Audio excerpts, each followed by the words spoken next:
afternoon, or evening, as the case may be, ladies and gentlemen, and welcome to the 8th episode of the Overanalysts podcast. It's my pleasure to welcome you all to the show today. My name is Brady, or the Overanalyst on Twitch and associated social media, and I'm joined, as always, by Martina, or Seth the Overwitch. Hi. And Mate, or Comrade Potato. Finally got both names right, yes! Nice. Hello, everybody. Just took you 8 episodes, but it's fine. Hey, it's all right. This is I attained quality faster than most people claim the new Star Trek shows have, so that's something I can be proud of. Today we're tackling kind of a broad swath of topics based very roughly around industry development darling BioWare Corp. But I also want to take this opportunity, if I can, seeing as several of my research materials got lost in the mail, to speak with you guys about like Western-style character-driven RPGs more generally, and kind of the way that subgenre's evolved over time. Like the types of games I'm describing, and I'm certain there's a more like technical term for them, are titles like Baldur's Gate, Icewind Dale, Pathfinder Kingmaker, Dragon Age, Mass Effect, many of which were developed by BioWare, but not all, where a lot of the emphasis in design is on giving players a great deal of opportunities to define their character, not just through like attributes and origins and things like that, but through responding to situations in conversation or like exploration in numerous ways, right? That at least insofar as the player's aware, regardless of what's going on under the hood, seems to have an effect on the way the game proceeds, right? Like, what you have a bunch of different options, and what you do matters. What are you guys like first experience with these types of games, or what are some of your favorite experiences with these kinds of games? Well, for me, basically, one of my first experiences with PC video games in general was Neverwinter Nights. Mhm. So for me, when I was little, when somebody would say a PC game, a Neverwinter Nights type of game would be what I imagined. So that style of RPG, you know, with some Dungeons and Dragons rule set in the background. Which meant invariably that early on you would miss about 95% of your attacks. Yep. Basically, like, you would miss almost everything, but at least they give you numbers why you're missing. Still Yes. doesn't mean shit if you don't speak English like I didn't at that time. So I was just looking at the numbers and being like, what the hell is happening? I've never played Neverwinter Nights, but I know it has a great reputation. And I believe it was a BioWare project as well, right? The first one was. Yes. The second was developed by a different studio, though, I think. Let me see. While I'm looking this up, well, wait, hold on, here we go. It was developed by Obsidian, another studio that specializes in this type of video game, and actually picked up several properties for sequels from BioWare, including Knights of the Old Republic, the Star Wars IP, that they produced the acclaimed but kind of unfinished sequel to. What about you, Mate? What are some of your experiences or first experiences with this kind of subgenre? Well, like the first one I actually played was the Knights of the Old Republic, actually. Which it's kind of actually nice to play a game where it really does matter which like dialogue choice or which like ending of a quest you choose. Because it's like, you know, Cyberpunk where you have like 5 choices and all of them lead to the same ending. All of them are fuck you. Yeah. Just phrased differently. Yeah. Also, sometimes it's literally, sometimes it's just metaphorically. Yeah. My favorite dialogue option, as an aside, in Cyberpunk, is an optional like prompt that is offered immediately after you are Keanu-fied at the end of the prologue. Like, you know, you're being brought back to life, you're being resurrected by your doctor, and one of the dialogue options appears just as fuck, followed by an ellipsis. And I was thinking, oh, my character's gonna like express either the pain or state of confusion they're in, and we'll learn a bit more about that, right? No, the entirety of the dialogue it results in is fuck.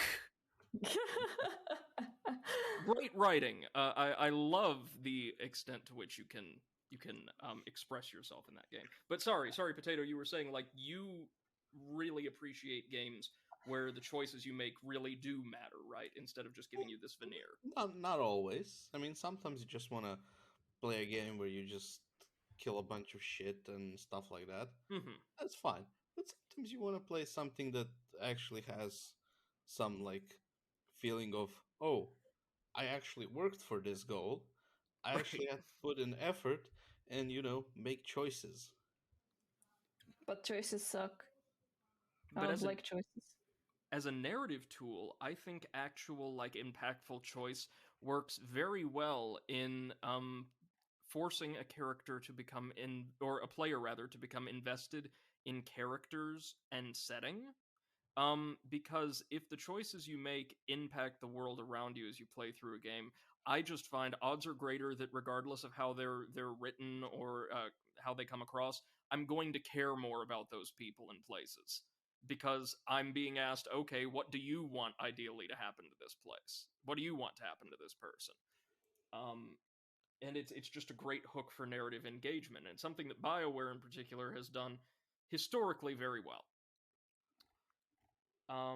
My first experience is just for the record, since I am a little bit younger and was brought up largely as a console peasant, were with Star Wars Knights of the Old Republic on PC when I was very, very young that I did not get engaged with or interested in at all. Again, all of the numbers and the fact that I missed seemingly every attack made me think, oh, well, this isn't very good. I was like 6 years old at the time, so you can imagine. But when I was older, I remember when I got I think my PS3 or my Xbox 360, one or the other. I borrowed a copy of God Above. This was like my first serious experience with the genre of Fallout 3 from a friend. And if you've not played Fallout 3, don't worry. If you've played Fallout 4 or Fallout 76 or basically any Bethesda project since 2006, you have. Don't worry.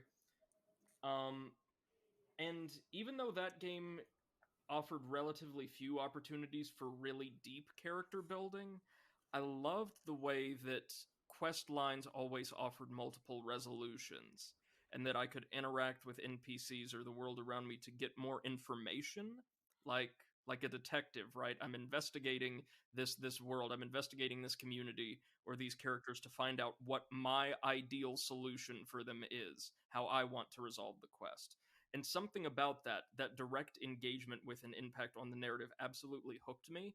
And to this day, that style of game, usually done far more competently and with greater detail than Bethesda would ever be able to accomplish, um, remains like my favorite type of video game design. I grew to love projects like Mass Effect, which hooked me and actually was one of my favorite franchises and remains one of my favorite franchises, but that I really got into during a pretty like dark time in my life, and so remains kind of near and dear to me. Even in light of Andromeda, I still love the series. Um, like Dragon Age, like I got into Baldur's Gate later, but some of the best properties I've played in that kind of subgenre include Alpha Protocol by Obsidian Entertainment, and honestly, Mass Effect 2, um, Pillars of Eternity. God, the Pillars of Eternity games are so good. Mm-hmm. Sorry, this is all long form. Suffice it to say, this is my favorite subgenre of gaming, and it's something I'm very, very passionate about. But that's neither here nor there. BioWare specifically, what do you guys know about the company, and what's kind of your position on who they are or what they've produced and where they're at today? So I think that they are one of the most famous companies that we as consumers know that they at some point were at the peak and then they just started plummeting down when it comes to quality and when it comes to basically just in general everything that is happening around the company. Like most often they are in the newspapers, like in the gaming newspapers. because they either have done something wrong or they released a shitty game or something else happened. But nowadays, rarely they're talked as high quality game development company. But correct me if I'm wrong, like, since you seem to read more of these periodicals than I do, the Mm-hmm. general perception seems to be BioWare has really fallen from grace, but Yeah. a lot of people still have hope for them. There's still Yeah. like a lot of prediction that they'll be able maybe to turn themselves around, unlike say a Blizzard or an Activision Mm-hmm. or an Ubisoft. Well, Yeah. like the difference is they just plummeted down in quality. They didn't Hmm. turn into complete assholes, Right. which is what the other ones are doing. Like Blizzard has some decent games. Like even though people are like shitting on them for no content on certain games, they do. You're just playing too much. But like as a company, they're assholes Right. towards pretty much everyone, even towards their own fucking employees, and pretty much and every bigger company as well. and those bad business practices, that poor treatment of employees of one's audience, seems usually to be linked to really poor game design, right? That's largely why WB Studios games tend to be jam packed with microtransactions or like cheap little DLC. It's why Ubisoft decided to cram a microtransaction store into every bloated, repetitive open world game they design. The bad practices informed by like quote unquote asshole like publishers or developers, right, seem Mm-hmm. to be directly correlated to the production of what we would consider bad games. And Except, BioWare's unique in that they've just made a handful of really bad games. yeah, except Rockstar, they really have their slave driving to like to a T. They're doing it really well. They're torturing their employees, making them crunch, and also making good games. So Just like Studio Bondi, the folks behind LA Noire, which I'm fairly certain that is the most abusive workplace in the industry I think I've ever heard of. Yeah, at Um, least that we know about. but yeah, on that note, Mate, what's your kind of outlook on BioWare and kind of where they've gone over the years? well, like you know, like you guys have said that their quality of games hasn't been that really good. Anthem, uh, Oh yeah, but that was a nasty cough. it's not like they're like at the verge of just you know completely disappearing. They can still make a good game and come back. There's Hmm. not that many controversies either behind them. Although you guys know that like the dialogue wheel that's in Yes. most of their games Mm-hmm. actually patented that crap. Really? They have the patent on it. I'm not sure if it's expired yet, but they actually got it patented. Like the Wow. yeah, So for those who are unaware, the dialogue wheel that Mate is referring to first appeared, I believe, in the original Mass Effect, and it is a relatively simplified dialogue selection mechanic, wherein players are usually presented with depending on the game, 4 to 6. Once in a while, like for specific choices, there will just be two dialogue options arranged around the perimeter of like a little wheel, and you just flick your control stick in the direction of the one you'd like to select and confirm. And the dialogue wheel as a whole has been criticized for significantly simplifying the often much larger and less immediately morally unambiguous dialogue selection menus that were incorporated into earlier BioWare games like Knights of the Old Republic or Dragon Age Origins, which at times would have, what is it, guys? Sometimes up to like 10 different ways to respond Oh substantially yeah. to events or like other characters. And in the way it's implemented, usually in Mass Effect for certain, but also in other properties like Dragon Age to a lesser extent, is that good or amicable options are aligned with the top of the wheel, and options become increasingly violent or antagonistic or crass, more cyberpunky as you get to the bottom of the wheel. So it kind of removes any nuance in reading and selecting dialogue options, like, which one of these really communicates what I want to say? Mm-hmm. Um, because you're not really selecting a specific statement you would like to make to the characters or to the world. Usually, you're given a small snippet of a much larger conversation your character is going to have, and you're just picking, do I want the nice one, the neutral one, or the mean one? That's it. But they patented it. Yeah, which is that's kind of a dick move. I'm gonna be Yeah. honest, because first of all, usually these things are written really really vague, like as vague as you can, but specific enough that you actually get it approved. And that way you can, yeah, that way they can actually squeeze some money out of people who, make something of their own, but there's like a 30% overlap, and that's enough to not allow those people to get a patent or just not allowed to use it. And if I remember correctly, they didn't even describe it as a wheel. It can be any shape. So, you can make your own game and make it a diamond shape or a trapezoid or anything. It's Well, literally that kind of menu for choosing dialogue. Can't use it. And I just checked, the expiration date is October 2029. Oh wow. Okay. Yeah, and it well, was they got it in application assigned 2007. So 22 years. Jeez. Yeah. there goes my hopes of developing a game with a conversation cube. But you're like thinking, okay, sure, they came up with it, why wouldn't they protect it? Well, the thing is, gaming as it is, pretty much every game will make something of their own that's like innovative, but not too much because you don't want to overwhelm the players or people who are watching the videos, whatever. But you also borrow a lot of shit from the other games, from Oh, yeah. other studios. You see, oh, these guys are doing so well. Let's like not copy it completely, but let's make something similar. I And would then draw your attention to all of Anthem. yeah, and then you're like, oh, I made this neat thing. No one else gets to use it. Fuck you guys. But I'm gonna use all of your other stuff. Yeah. Like when Bethesda tried to copyright, or did copyright, what was it? Scrolls?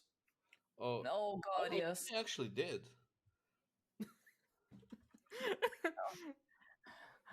Violent googling.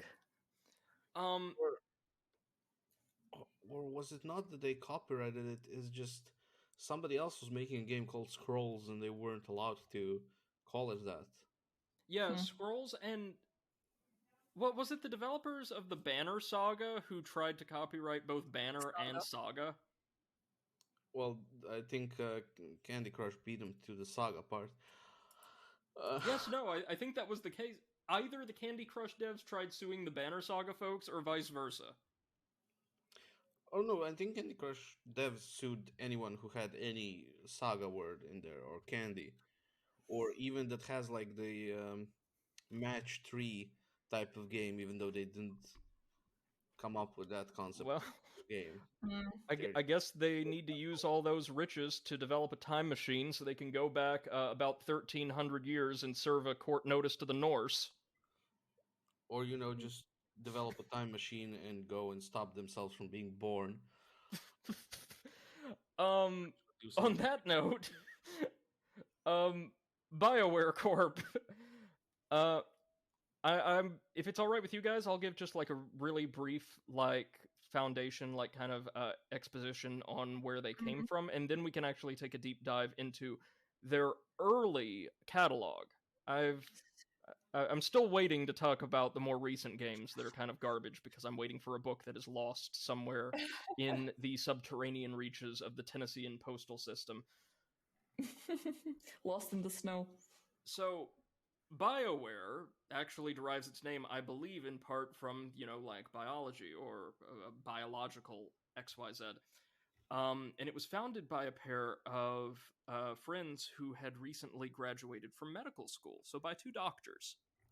And at least early on, they worked on medical simulation programs and technology, right? So like training aids, yeah. Mm-hmm. They both apparently had some kind of background in coding or programming on a pretty foundational level that they either picked up or had to learn for their job or something like that. Anyhow, they decided to develop their own video games after developing this medical simulation software, because I believe they just kind of really loved them and had the technology available and the knowledge necessary to create them. So in May 1995, the company was formally established in Canada, I believe, Alberta. Yeah. Mm-hmm. Um, and they didn't develop an RPG that we would recognize as a real like BioWare like until, let's have a look see, their second release, Baldur's Gate, in 1998. So it took them some time to get this out. But that, of course, is the like seminal genre-defying CRPG set in is it the Forgotten Realms from Dungeons and Dragons? Wait. Yeah, yeah. I think so. Yeah. Um, and Baldur's Gate for the time was really kind of revolutionary, wasn't it? Mm-hmm. Um, I know I've not played much of it myself because let's be real, great game though it is, its actual interface and gameplay have not aged well. Yeah. Um, but it was massive, right? Like in size, like how much content they packed into this thing. Yeah, also it was 98 and you could play with 16 people on a network. Yeah, that's right. And it also featured an incredibly faithful interpretation of like advanced Dungeons and Dragons game mechanics. So Yeah, anybody exactly. familiar with the tabletop could pick up Baldur's Gate and be right at home with the way the game worked. The only difficulty being you had to control and micromanage an entire party. Um, and suffice to say, Baldur's Gate did very, very, very, very well. Because I think at this time, isn't it safe to say that the PC audience would have been a little bit more hardcore and attuned to things like tabletop gaming than the console audiences would have? Yeah. So there were people who were interested, and it received rave reviews. So the game did quite well for itself, earning an expansion mid 1999, Tales of the Sword Coast. They featured, or they also released, I'm seeing here, MDK2, which is a sci-fi third-person shooter that looks okay. It looks okay. Um, the next game they would release that I'm really familiar with, though, is Baldur's Gate 2 Shadows of Am in 2000. So, like a lot of these companies we've charted on the Overanalyst so far, BioWare, like, in their heyday, like so many development houses in the 90s, were just churning out games left, right, and center. Like, there's no break here, right? And am I correct in saying it was the combination of Baldur's Gate 2 and Neverwinter Nights that really got this company over, like, on the wide scale?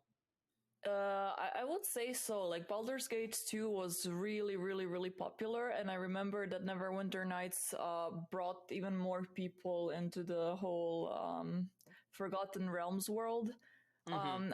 I'm also not sure, were they also the ones that made Icewind Dale? Yes, I think. Yeah. Hold on. No, they weren't. No? No, I believe some personnel may have been involved in it, but Mm-hmm. let's see. That might be an Obsidian game. Okay, yeah. Or sorry, a proto Obsidian game. Yeah, it Mm-hmm. was developed by Black Isle Studios, which is one of or was the predecessor to Obsidian Entertainment. Like a lot of Mm-hmm. Black Isle's personnel would go on to found Obsidian. Right. I was gonna say that basically Baldur's Gate, Neverwinter Nights, and Icewind Dale are the trifecta of Forgotten Realms set games. So, yeah. Mm-hmm. Indeed. And the Baldur's Gate games did very, very well. And I believe Yeah. personnel from Black Isle were involved in publishing Baldur's Gate. Isn't that right? I know Yeah. that they worked together with BioWare on those titles. But Mm-hmm. something else I'm seeing that's really impressive is while they're releasing all these games, more or less one after the other, Baldur's Gate 98, Baldur's Gate 2 2000, Neverwinter Nights 2002, each of these received at least one, but most of them received several really meaty expansions in the years following their release. Yeah. Um, Baldur's Gate 2, in particular, received the acclaimed Throne of Baal expansion, which people still rant and rave about to this day. And the Neverwinter Nights expansions were massive, weren't they? Yeah. They weren't the size of the base game, but they were quite massive. Yeah, but like the game itself was just. I mean, if you could make a game where you let people DM and play D&D basically in a, like a is that does that count as 3D? Yeah, I'd say Yeah, that was. It is 3D. So it Yeah. is. yeah, it's something that people are still trying to make because that shit will like be great, especially when it comes to online D&D playing. Yes. Mm-hmm. Roll 20, as good as it may be, I, guys, Steph, I think we're gonna switch our D&D session to Neverwinter Nights. Oh yeah. Why not? Because I don't have the maps in there, but yeah, Uh, this is just for People like have group used it. that's. Oh yeah, sorry. Go ahead, Brady. Oh, no, sorry. I was just going to ask. People have used it for that purpose over the years, right? Like creating custom dungeons and things oh like yeah. that they can effectively DM their friends through. Oh yeah, You can in those games. There are editors, so you could without a problem make your own maps. yeah. There's like a tool set that just lets you build your own You. fucking entire world, encounters, traps, items, everything, anything Mhm. you can make. Hmm. That sounds So amazing. Now I just read that the same engine that was used to build Baldur's Gate was used with Icewind Dale series as well. Yes. So that is why I thought that it was created by the same company. But it could be, as you said, that like the personnel was the same. Just yeah, Some of the personnel. And I yeah. believe the same engine was also used for Planescape Torment. I've never played that one. Have As you far tried as it? world building and narrative go, I've not played it myself, but as far as world building and narrative go, I want to say it may be the most highly acclaimed of like the old school D&D isometric RPGs. Lots of people would say Baldur's Gate 2, but I've also seen scores of folks online say Planescape had the best narrative. Mm-hmm. Let's see what else we have here as I dig deeper. Okay, now we finally start getting to the stuff that I remember and am familiar with. Star Wars Knights of the Old Republic is released in 2003 for Windows, and for the first time, for a BioWare developed game, second time, that MDK2 third-person shooter got a Dreamcast release. Oh boy. Oh As wow. well as a PS2 release a year later. Um, KOTOR received a console release on Xbox exclusively. And I remember playing this, as I said, when I was young and being captivated by the story and all the different ways I could interact with people. But again, being turned off by the fact that one of those ways apparently wasn't hitting them when I intended to. Knights of the Old Republic kind of represents a transitional phase in the company's developmental and design ethos, I think, Mm-hmm. because they retained as many elements of like deep interactive storytelling and character building as they could to create a really, really cool narrative that digs quite deep into a lot of Star Wars' most famous locales and characters, species. There's one example in particular I'll talk about in a minute. While Mm-hmm. attempting very briefly, to a very mild extent, to kind of streamline and increase the accessibility of gameplay mechanics, but make no mistake, and Mate, you can back me up on this. You need to be fairly knowledgeable, if not about D&D rules, just about tabletop rules in general, and be very intentional about the way you build your character if you want to have a halfway decent time in KOTOR. It is not even remotely a game you can just kind of feel your way through. Yeah, you'll definitely be better on your second playthrough than on your first. Yes. But we've been talking about the quality. Oh, sorry, go ahead. As long as you have the ability to play like more than once, have it not be exactly the same, and be Mm-hmm. able to enjoy multiple playthroughs, that's a pretty good game. And also, for the love of God, if you're playing KOTOR, just keep the Wookiee with you. Keep Zelvar with you at all times. You'll thank me for it later.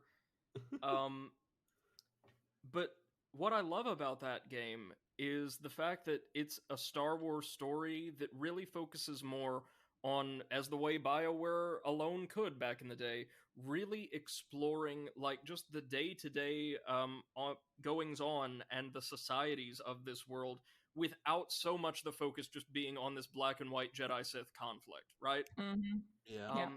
There's this one quest line that I remember because I played through the game in full for the first time, I want to say 2 to 3 years ago, and was just blown away. There's this quest line on Tatooine, which you get to visit about halfway through the game, where if you make a series of choices properly, if you be the very best gray Jedi you can and make choices that aren't just dogmatic in their adherence to the Jedi Code, but are actively good for all the people around you, you will be able to endear yourself to the Tusken people, to the Sand people.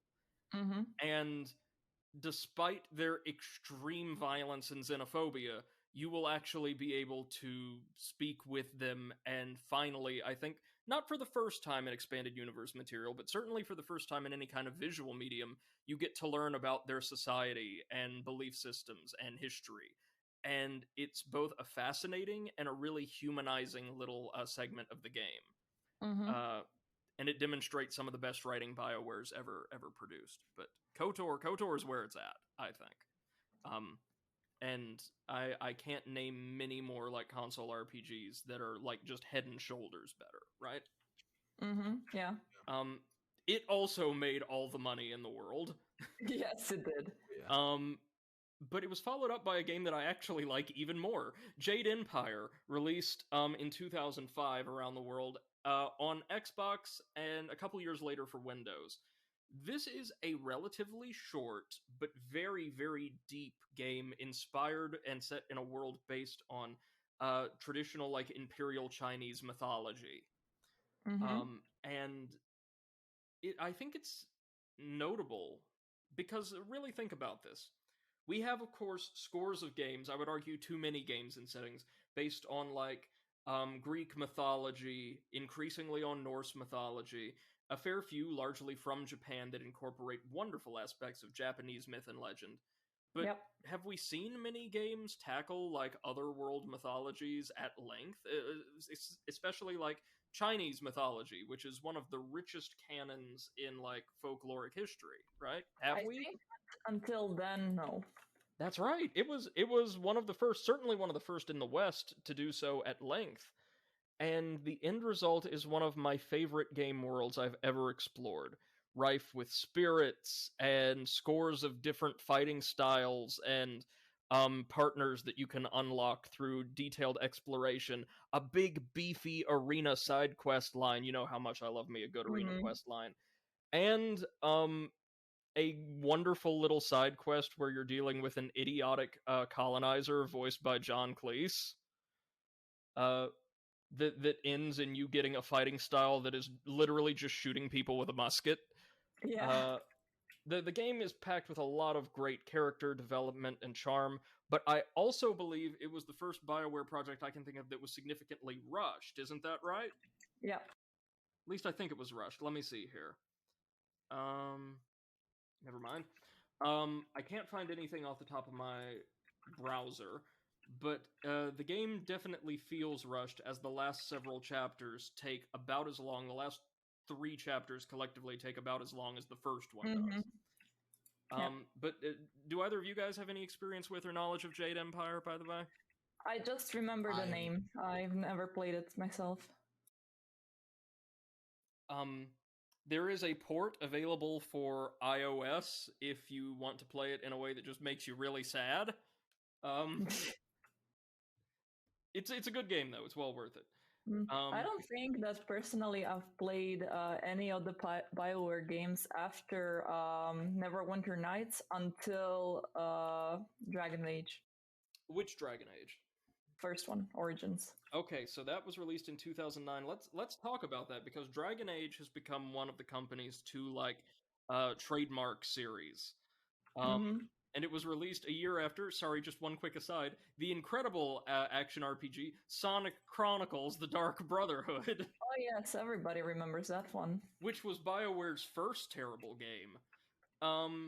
It was a very by-the-numbers kind of bland DS RPG, notable more than anything else for its soundtrack, which sounded kind of like somebody just puked on a Casio and then threw it out a window. Nice. My favorite genre. In Puke fact, let me music. see. Puke tunes. Puke tunes, yes. Let me see. I've got to find this. Audio, music and story received mixed reviews. No, hold on. I've heard somewhere, I think it was on Matt Kowalewski's What Happened series over on YouTube. Happened? I love that one. That what happened to the game's soundtrack is that somehow it all got recorded but then was corrupted or lost somehow, or there was some kind of licensing dispute. What the hell? They just had to really hastily slap together a bunch of like MIDI covers of old Sonic music. This led to, again, what sounded like just a Casio plinking away like a jazz version of the Green Hill Zone theme or something. And this for a big, deep, rich story set in the Sonic the Hedgehog universe. It was very bad. I owned the game. For which platform was it released? DS. So DS. Of course. But for as bad as the game can be, Metacritic puts it at 74 on the critic score and 6.9 on the user score. 74, still less than the IGN high watermark of Imagine Party Babies. What? Yeah. Yeah, they rated a game called Imagine Party Babies, a shovelware minigame compilation about changing diapers and brushing teeth, a 7.5. Nice. Beautiful. Also, just for reference, Cyberpunk is 7.1. Of course it is. So that means it's worse than Party Babies, but just a little. God. Yeah. That game that got its own yellow tweet today again. So of course it did. Yeah. We're sorry. Again. We're sorry. Yeah, we got hacked a couple of weeks ago. Remember that? So, well, shit happens. Okay, so... Oh, yeah. Just one more thing. I do have to say the 7.1 score is for PC. For the PS4, it's 3.6. Oh, okay, there we go. Yeah, those are both pretty fair ratings, I would say, actually. Yeah. But Dragon Age, sorry, I had to take us on a tangent to visit, like, the blasted wasteland of mid-2000 Sonic the Hedgehog really quickly. Just because we should never allow ourselves to forget what the Hedgehog once was. Let's talk about Dragon Age, the medieval, like, high fantasy role-playing series that I think, Tina, both you and I absolutely adore. Why don't you share your experiences with an evaluation of the first game, Origins, which... Right. So the reason why I loved Origins so much is that when I first played it, it reminded me of Neverwinter Nights so much. Yeah. I basically had the entire Neverwinter Nights experience all over again. Like all from building relationships with characters, from the type of combat, everything. It was just was reminding me of Neverwinter Nights. Also, I remember that it was quite like a big game at the time. Everyone was talking about it. Even I'm not sure. Did I go to high school then? Yeah, I think I was in high school then. Even the people that were not really big into gaming knew about the name. So it was a big thing to talk about at that time. Oh, yeah.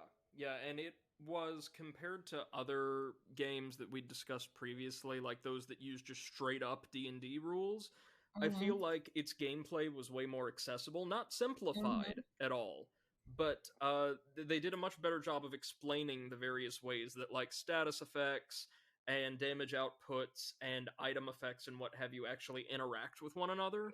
It was easier to understand for people that do not play D&D. Yes, exactly. And they also made it to where the combat and general, like, gameplay flowed a bit better, because there is a distinction, I think, between what works well for a group of people all sat around like a kitchen table, uh, playing a game together, Mm-hmm. based largely on paper and imagination, and what plays well and flows well for a single person experience, in like a digital world. Like just the pacing Yeah. is going to be and should be different. Yeah, of course. I mean, Um, in Neverwinter Nights, as much as I loved it, the combat was extremely slow. yeah. With 90% of attacks missing. But You also don't want to market a game exclusively to D&D players because about half of them do not enjoy video games. They just, pen and paper. That's where it's at. yeah, pen and paper and a bunch of fantasy books. That's like where their nerddom lies. Yeah, which is perfectly fine. Absolutely. You don't want to market it completely to them. Just over complicating any game will just make people not want to play it. Mm-hmm. Mm. And More. what I love about Dragon Age Origins is it simplified. Sorry, I shouldn't say simplified. It didn't. It rendered more accessible a lot of the gameplay mechanics, things like that. It made actually playing the game when you weren't engaged in narrative sections still somewhat enjoyable, which Mm-hmm. I think, unless you were like a hardcore D&D fan playing like the old school Baldur's Gate games, might be the first time that's been the case in a BioWare game, like where Yeah. gameplay isn't just serviceable, but it's also kind of fun. Yeah. No, sorry, second time. We'll get to the first in a moment. But despite that kind of streamlining, despite that increase of accessibility, the complexity of the story and the characters and the way you could interact with them was not dumbed down whatsoever. Dragon Age Origins is a really well made game where every quest feels impactful, like it has multiple resolutions, like the resolutions to those quests matter, like your interactions with people around you matter, and that actually presents the player with some legitimately, like, kind of thought provoking moral dilemmas. Um, Like, do you remember any in Oh, particular? absolutely, absolutely. Um, so while it's not much of a question for someone like me with my moral compass, something that I think would be tricky for a lot of people to negotiate if they get really caught up in the world's lore and narrative pertains to spoilers ahead for a game that's over a decade old. The conclusion of a quest line based around a nomadic elvish population that you have to recruit Mm-hmm. assistance from early on in the game. For reference, elves in the Dragon Age universe are routinely persecuted. They are not Mm-hmm. like this removed species who are superior to humanity. They're long lived, they have great magical aptitude, and they've been treated like dog shit and forced into deplorable conditions by like xenophobic human empires by the time the game's narrative picks up. So, especially if you're playing the kind of character I generally do, that is to say, the goodest boy who ever was, you're going to be deeply sympathetic to like the various persecuted classes, as I usually am for the setting's Mm-hmm. elves. And they've been plagued, this one community of free elves that you have to visit and try to recruit help from, by these werewolves, these cursed, afflicted people who have been attacking the community and ostensibly picking them off one at a time. And they're led by this ethereal spirit of the wood, like this dryad that you are asked to kill in exchange for full cooperation from the entire community. Mm-hmm. But as it happens, you learn that the truth is that the entire community is totally unaware that the werewolves that have been attacking them are humans that were cursed into that form by their own leader as Uh-huh. repercussions for something that other humans, horrible things that other humans did to his children like centuries earlier. And what you have are two factions effectively displaced in time, fighting one another to an absolute standstill. And you have to choose ultimately, who do you support? Do you want to help this deranged, vindictive, very angry old man pursue a vendetta that might be kind of legitimate? Or do you want to help the innocent people he's punishing in place of like the actual criminals, even though it might cost you the support of the entire like tribe? Uh, I always opted for the latter, and you can resolve it really well, but it the way it's presented in game legitimately does make you think who's telling the truth, who's in the right, who's wrong, and how do I get what I want out of this situation since I need something from these people when I resolve this quest. I'm sorry, am I explaining this well? I feel like I'm not explaining this well. Oh, I'm getting what you're saying. No, I think it's good. And the entire game is just studded with complex political and social interactions like this. And the same holds true for the absolute shit ton of DLC it received. All of which is great, all of which is phenomenal. I will say the game's one low point, however, is this sprawling series of dungeons in the Dwarven quest line. Oh, yeah, I hated those. Where, like, all the great narrative and character interaction are effectively stripped away for, what is it, Tina? Something like 6 hours straight? Something like that, but it was annoying as hell and so... worst part of the game by far. Yeah, you're fighting the same 2 and 3 enemies over and over and over and over again for hours. The rest of the game, though, beautiful, brilliant. Can't recommend it strongly enough. And we would be remiss in discussing a BioWare game without discussing how great the actual characters and party members you interact with are. Oh yeah, I still remember Morrigan. Oof, she was so good. So good. The great thing about these games and about BioWare games in general is that they generally tend to provide the player with a massive party full of individuals with very different viewpoints and ideologies, moral orientations, and somehow, in most games, they succeed in making all of them likable, even the ones you disagree with. Absolutely. I mean, I remember that most of the time I didn't really want to do what Liliana wanted to do, but still I understood why she was, thinking the way she was thinking. Like, none of them were ridiculously bad or ridiculously good, so much that they did not use their head in their arguments. Yeah. The first time BioWare introduced a character to a game that I can say with certainty that I dislike, in the way that they're written, not the way they express themselves, though they do have, I would argue, the worst ideology out of anybody included in one of their mainline games that I can think of off the top of my head, was in Dragon Age Inquisition.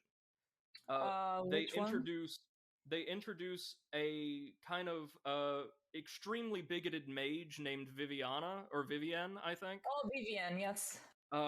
Who advocates, despite being a magic user herself, the most hardline persecution of magic users, elves, basically any kind of people who are different, out of the entire party, and is very open and honest about the fact that, well, no, I'm doing this because it's best for me, screw all of you. And that's never played for nuance. She's just a character, I guess, intended to fill an ideological void in the party for somebody who holds really nasty opinions, without the kind of nuance that is usually used in other better BioWare games. For instance, again, spoilers, sorry, if you play through the main quest of Dragon Age Origins a certain way, diplomatically, thoroughly, do all you can, at the 11th hour, you can actually recruit the main human antagonist as a party member and have several impactful interactions with him. And he is a pretty loathsome individual in the way he's written, but he has, without going into too much detail, really sympathetic motivations where, even though you don't agree with him, or I didn't, you can understand, okay, I get why this person is doing what they are. I get why they understand, or they think this is best. This never happens with the character I'm talking about in Dragon Age Inquisition, not once. Yeah. They're unpleasant because we needed an unpleasant character. And I think the quality of character interactions, these little, totally tangential ways that you talk with and interact with and develop relationships with the people in your party or who are around you at your home base throughout a BioWare game, have come to define their work, their library, almost more than the grand stories that they tell, right? Yeah. How do you guys feel about those, like the party or character interactions and the importance they held to the story? Well, when I played first Dragon Age, I was a very horny teenager, so I did not really pay much attention to any character except, what was his name? Alistair. Okay. Yeah. So I was just fully only talking with him and Morrigan, and that was absolutely it. Later, of course, a couple of years later, when I decided to replay, I went. I wanted to, get all the dialogue options, just understand everything that was happening. And I was quite pleasantly surprised that even after, I think it was like 10 years at that point, the game was still so good to play. And the Yeah. character interactions were so um they were not boring. Like, I could go through the same dialogues over and over again and I would not get bored. Yeah, absolutely. They're just so well written, and a lot of them feel, I shan't say natural, but they feel like something that would be lifted out of, like, a more sophisticated, quote unquote, type of script, like something for television or film, right? I mean, they feel like genuine conversations. Yeah, absolutely. And it's interesting you brought up the notorious BioWare romances. Oh yeah. Because those are also a staple of like BioWare's catalog. The ability to enter into your character to enter into romantic relationships with certain characters they grow particularly attached to.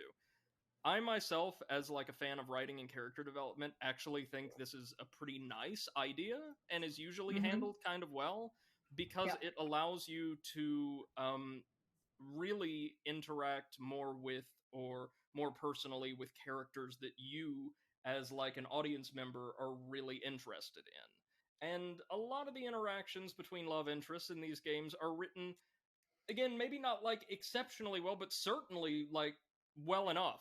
Like I can't say I've seen anywhere I'm like, "Oh, that's awful." Um but my favorite approach to character development and interaction in a BioWare game comes from Dragon Age 2. Are you guys familiar with how that game did it? I don't. Was it the quest lines? Not quite. Those were there as well. Um, there were actually two totally different sets of values that governed, well, technically three, that governed the way party members felt about you and interacted with you, and they were all more or less separate.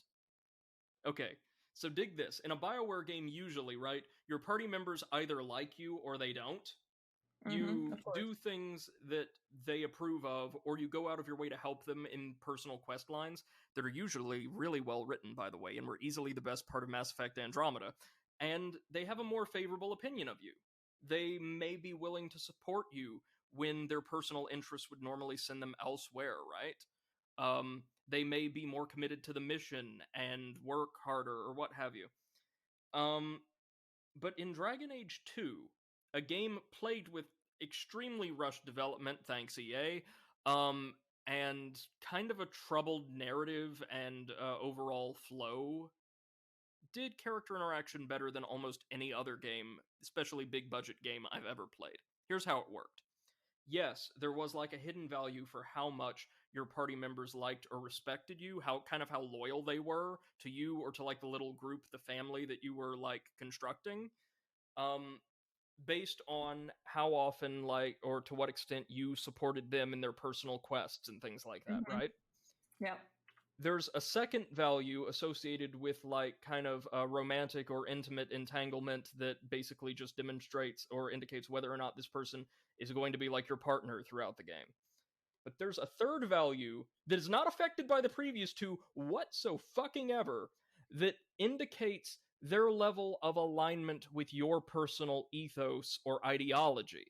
And it's reflected in like I think what they call the friend rival system or bar, where somebody can either be like a stalwart ally, they like you, they agree with you, they want to work with you, you share common goals and ends. They're like traditionally somebody who would have their values maxed out in a BioWare game, right? Or they can be a rival, someone who opposes your way of thinking, who opposes your way of doing things, and wants to convince you to do otherwise, or will act independently and do their own thing, but Mm-hmm. still is loyal to the group, still is loyal to you. Like, Yeah. doesn't mean you any harm, but disagrees with you. I And think that was the case with the mage guy Anders, was it, right?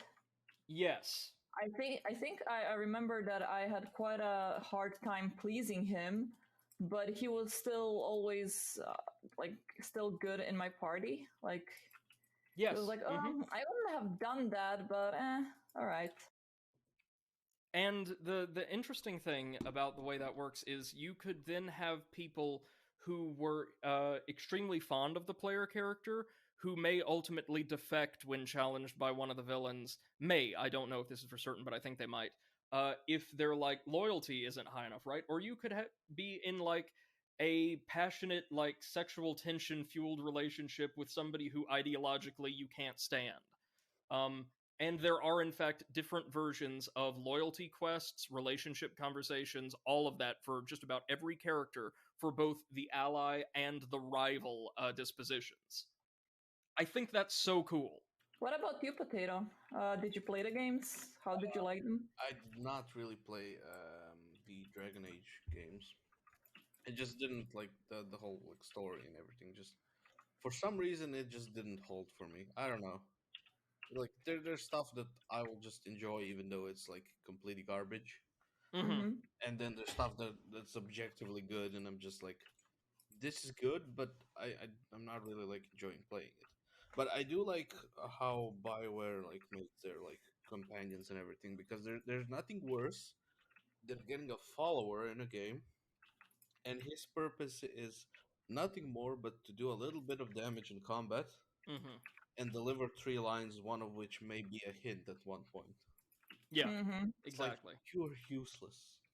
I think that the games that suffer from that thing quite a lot are the not Final Fantasy, Fire Emblem games. Some of the earlier ones, yeah.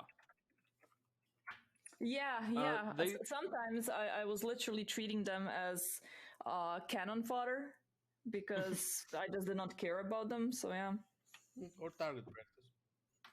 I target think practice. Yeah, Yeah, Emma, dude, can you please stand over there just a little further, a little? Yeah. just a little bit to the left. To the left. Mm-hmm. Put this up. Nice. I think Fire Emblem made a serious effort to improve in that regard. Was it after Awakening, the first 3DS game? Yeah. And as somebody who's played Three Houses, I can attest, yeah, compared to the Fire Emblem games I played as a kid, we have actual characters now, and it's great. And I love them all. Also, it's a minor thing, minor little Dragon Age thing, but you get a dog in the first 2 games, and you can name that you do. dog, so 10 plus, like 10 Yes. points plus. Of I course, named mine in Dragon Age and Dragon Age 2 Dog and Dog 2, respectively, because I'm the Of most course. creative. Mine was called in Dragon Age 1 was Astor, and in Dragon Age 2 it was Beppo. Both great names. Yes. Before we head off for this episode, we may return to BioWare once my book arrives in the mail, and we can actually chronicle their really bad output. Yeah. But I wanted to talk briefly about their other trademark series, Mass Effect, the galaxy sprawling exploration and interaction based sci-fi epic that is really the closest we're ever going to get to a rock solid like Star Trek RPG. Mass Effect, I don't know, this might just be me with my personal bias, but doesn't it seem like Dragon Age was very popular, but it was Mass Effect that caused just about everybody interested in games to be aware of like who and what BioWare were? Oh yeah, most definitely. In fact, hold on, sorry. I think Mass Effect 1 might have come first, actually. But Chronologically? yes, it did by 2 years. Mass Effect was released 07, Dragon Age Origins 09. Huh. And I must say, the most significant contribution to, or the most interesting aspect of the Mass Effect trilogy to me is that they started this practice wherein a player's save file from a previous game could be scanned for things like important choices, character relationships, and all of which would be carried over into and impactful within the story of the next game. So, if you want to actually obtain, sorry, I can't talk about like a good ending for the whole trilogy because there is no such thing. But if you want several smaller quest lines to be resolved favorably in the third game, you have to have done very specific things correctly in the first 2 games.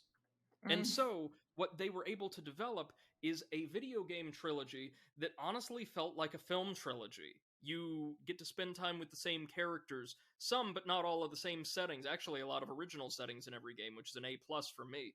Um, you get to grow with and experience this world in a fairly continuous fashion over 3 games released across the lifespan of an entire console generation. And your choices made in 2007 still mattered until the very end of the game, at least, in 2012. And to me, guys, that is so significant. That is so cool to see like a big budget series do that. Yeah, that's true. Like, not many game devs would do that, where it's like, oh, you have a save game from this older game, just load it up. It might get you something. But then again, they made the Star Wars MMO That's Mm-hmm. right. The Old potential to be Republic. amazing. Yeah, Mm-hmm. it was just like a mediocre MMO.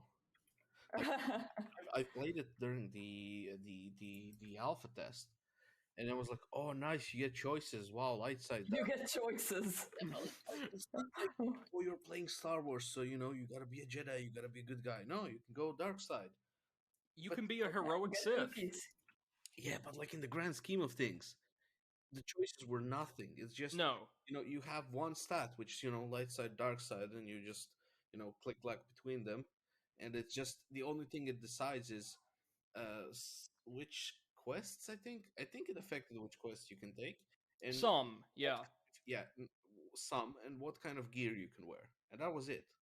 Like nothing. There was like you're going through a zone and you're making like not so good choices, but it doesn't affect any of the other quests. No, and I think so much of that is due to the fact that it's a friggin' MMO. You've got to have like a fairly consistent world state. So there are all Yeah. these weird disconnects where like at the end of a quest line, you'll be given what in the story, right, in the narrative is a really impactful choice. Do I let this person live or do I kill them even though they might try to kill me later on?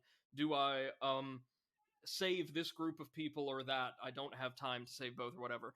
And then as soon as the cutscene's over, you're just thrown back into the same exact world with nothing changed whatsoever. Yeah, literally nothing. And it's just like, oh well, that was nice. Get choices, but it's just an illusion of choice. But like you Like, mentioned, an MMO needs to have like a stable world. And no, it doesn't. Like, just make something where like players' choices, like what's it called, Elite Dangerous, which is yeah, not entirely an MMO of sorts, because you can play on your own or just with a group of friends. But like the actual politics of the universe is decided by players.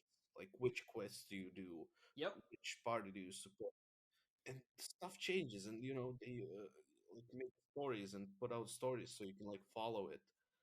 That makes it more fun. absolutely. Um, of all games, Eve Online does something similar. Oh yeah, they do it really great. Even though it's really hard to get into it, Mm-hmm. it's a fucking complicated game.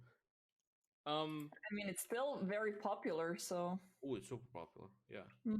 Eve's like player politics are so complex. There have been actual history books written about them. Oh yeah. Wait, what? Yeah. I own several. Yes. I What? enjoyed the game. Like I couldn't really get into it because it requires a lot of your time and learning and everything. Like, But reading the stories like of their wars, of how some yes. would join the corporation and scam them for everything they have, those are just great. There have been players who effectively found their own countries in game, like organize pseudo professional fleets, engage in like corporate warfare and all of this. And yes, to the point where it's chronicled like online and off, like in what have come to be like halfway decent actual histories. It's amazing. Yeah, like wars, heists, scams, just there's everything there. Mm-hmm. It goes way Interesting. beyond the game. All of this from a game where 90% of your time is normally spent like just clicking on a rock over and over again. It's Yeah. amazing. Yeah. Um, but on that point, I think kind of what the Old Republic was going for could have been viable, because I remember from my time playing it, the story itself, even though it wasn't integrated into the gameplay in any meaningful fashion, was pretty good for a lot of the classes. Oh yeah, Um, story was great. but it felt like even if you wanted that recurrent user spending EA baby, it would have been better. And they even released, I think, like the Knights of the Endless Empire expansion, kind of in this same vein, like releasing with every major update or asking players to pay more for like episodic single player lengthy instances or adventures where their choices really do matter.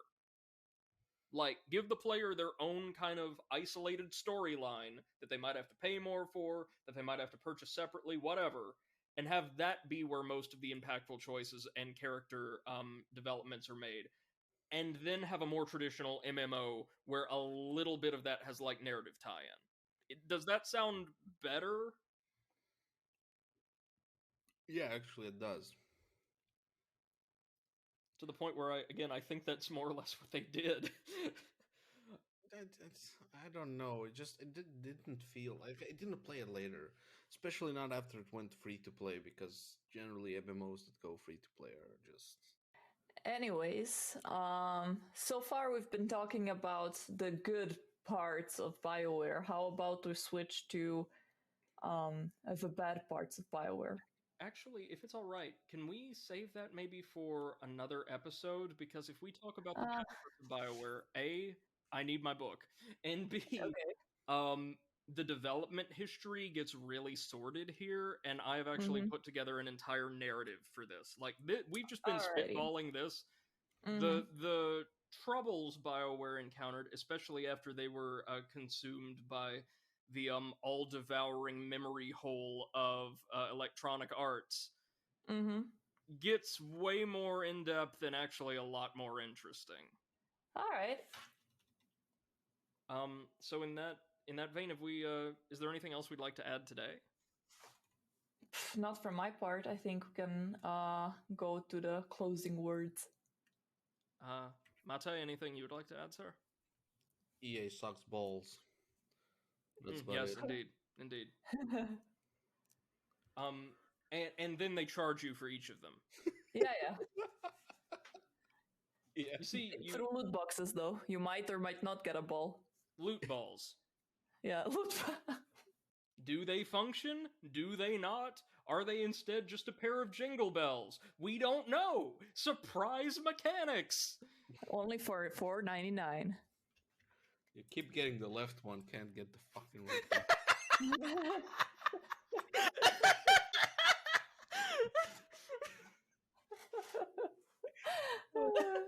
Okay, that's gotta be the final comment of the day. I can't top Yep. that. Oh my lord. Okay, ladies and gentlemen, I want to thank you so much for joining us today for a fairly casual journey through BioWare's early days and some of the highlights of their catalog. I hope that we can return in the future to tackle their more iniquitous recent history in what will be a far more in-depth episode and discussion. We do hope you'll stick around for that. And again, we can't appreciate your time anymore. Absolutely love all of you guys. Feel free to follow the podcast right here or on one of our other platforms if it would be preferable to you. The podcast is currently available on Spotify, Google Podcasts, and iTunes, so feel free to download it to the platform or platforms of your choice. Following it is and shall remain 100% free. Until next time, am Brady the Overanalyst on Twitch and associated social media, joined as always by Martina or Seth the Overwitch on Twitch. Yep, bye. And Mate or Comrade Potato. Bye. Take care, ladies and gentlemen. Have a wonderful rest of your day.